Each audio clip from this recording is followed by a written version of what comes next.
आकाशवाणी मुंबई केंद्र, अस्मिता वाहिनी. आपण ऐकणार आहोत कार्यक्रम कोरोना वृत्तविशेष. श्रोतेहो नमस्कार. आजच्या कोरोना वृत्तविशेष कार्यक्रमात आपलं स्वागत. आजच्या कोरोना वृत्तविशेषमध्ये आपण ऐकणार आहोत आजच्या जागतिक पर्यावरण दिवशी आपण कोरोनापासून काय धडा घेतला पाहिजे, पर्यावरण रक्षणासाठी जैविक कचऱ्याचं व्यवस्थापन कसं केलं पाहिजे आणि वापरलेल्या मास्कबाबत आपण काय जागरूकता बाळगली पाहिजे याविषयी केलेलं विवेचन.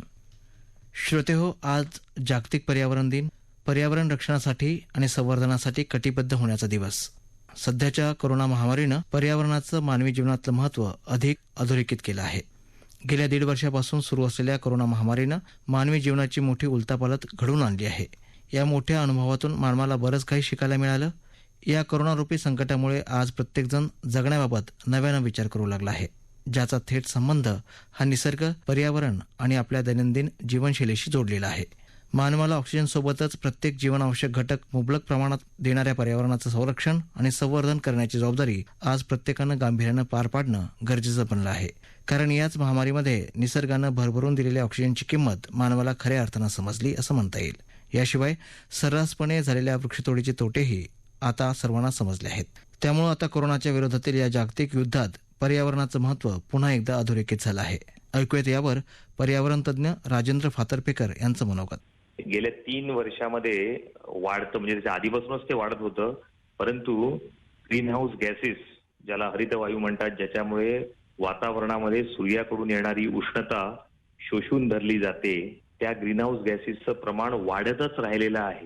त्याला कारण विजेचा वापर. साधारण 2019 मध्ये 3800 करोड मेट्रिक टन एवढा कार्बन डायऑक्साईड पण वातावरणामध्ये सोडला पृथ्वीवरून. त्याच्यामध्ये 45% हा विजेचा वापर आहे. 45% मोटारी ज्या पृथ्वीवरती चालतात त्यातून होत असलेलं उत्सर्जन आहे आणि 7 ते 8% हे सिमेंट आणि स्टील याच्या निर्मितीमधून निर्माण होणारा कार्बन डायऑक्साईड वायू आहे. थोडक्यात पृथ्वीवर जो औद्योगिकरण आणि शहरीकरणाचा कार्यक्रम गेली 50 वर्ष जोरात चालू आहे, असं असताना आपल्याला कोरोनाच्या निमित्ताने एक फार मोठी शिकण्याची संधी मिळाली. कोरोना हा काय प्रकार आहे, तर तो एक विषाणू आहे. पृथ्वीवरती आज पण बायोमास आहे, त्यापैकी जवळजवळ 80% बायोमास हे मायक्रो ऑर्गॅनिझमचं आहे. ते एवढ्या प्रचंड प्रमाणामध्ये पृथ्वीवर, आणि ते काही करोडो वर्षापासून पृथ्वीवरती मायक्रो ऑर्गॅनिझम, सूक्ष्मजीव आहेत. एका विशिष्ट परिस्थितीमध्ये त्यांनी आपल्यासाठी योग्य ऑक्सिजनचा हा केला पूर्वीच्या काळात, सायनोबॅक्टेरिया आणि याचा काही विशिष्ट बॅक्टेरियाजनी. म्हणून पुढे पुढे उत्क्रांतीमध्ये मनुष्यजात निर्माण झाली.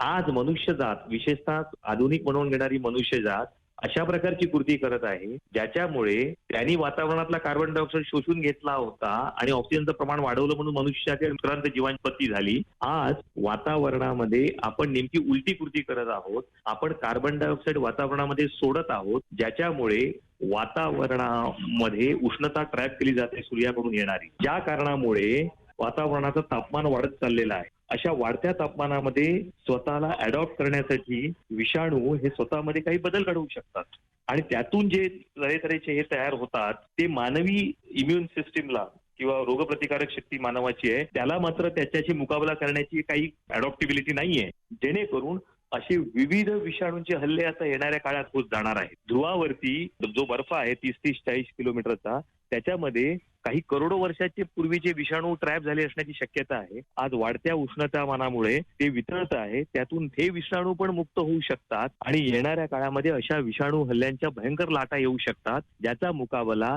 मानवासारखी अत्यंत क्षीण ऍडॅप्टिबिलिटी असलेली जीवजात करू शकणार नाही. आणि मानवजात या वाढत्या तापमान वाढीमध्ये, ग्लोबल वॉर्मिंग ज्याला आपण म्हणतो, क्लायमेट चेंज, त्याच्यामध्ये पुढच्या 30 वर्षामध्ये पृथ्वीवरून नष्ट होत आहे. हा धडा घेऊन औद्योगिकरण, शहरीकरण तात्काळ थांबवणे, म्हणजे सिमेंट, वीज आणि मोटर यांचा वापर करणे, ह्या 3 गोष्टीमुळे आपल्याला साधारण औद्योगिकरण, शहरीकरणाची पूर्ण व्याख्या करता येते.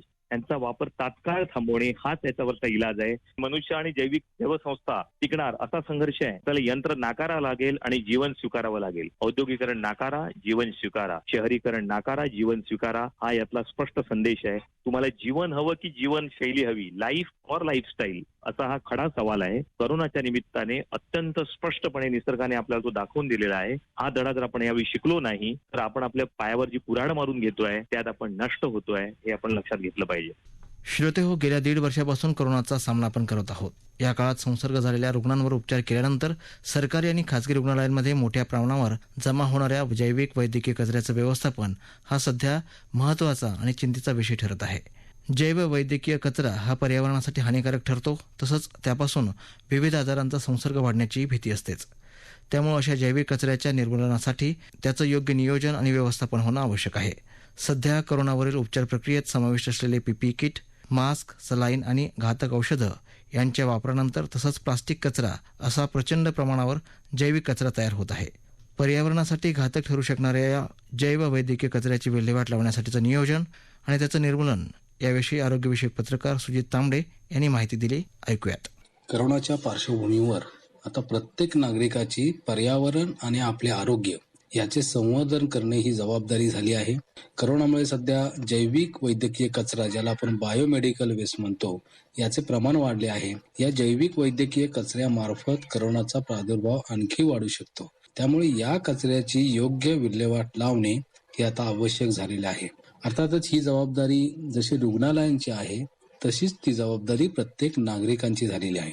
जैविक कचरा हा जो आहे तो सगळ्या जगासमोरील ही एक मोठी समस्या आज बनलेली आहे आणि त्यामुळं त्या जैविक कचऱ्याची विल्हेवाट लावण्यासाठी सर्वच देशांनी आपापले पर्यावरणविषयक कायदे केलेले आहेत. त्यामध्ये प्रामुख्याने वायू प्रदूषण नियंत्रण कायदा, पाणी प्रदूषण नियंत्रण कायदा, माती प्रदूषण नियंत्रण कायदा, ध्वनी प्रदूषण नियंत्रण कायदा, हे सर्व कायदे हे त्यासाठीच केलेले आहेत. त्याचबरोबर आपल्या देशामध्ये 2016 मध्ये जैविक वैद्यकीय कचरा नियंत्रण कायदा हा तयार केला गेला आणि त्याची अंमलबजावणी करण्याची जबाबदारी ही केंद्रीय प्रदूषण नियंत्रण मंडळ आणि राज्यामध्ये राज्य प्रदूषण नियंत्रण मंडळाकडे सोपवलेली आहे.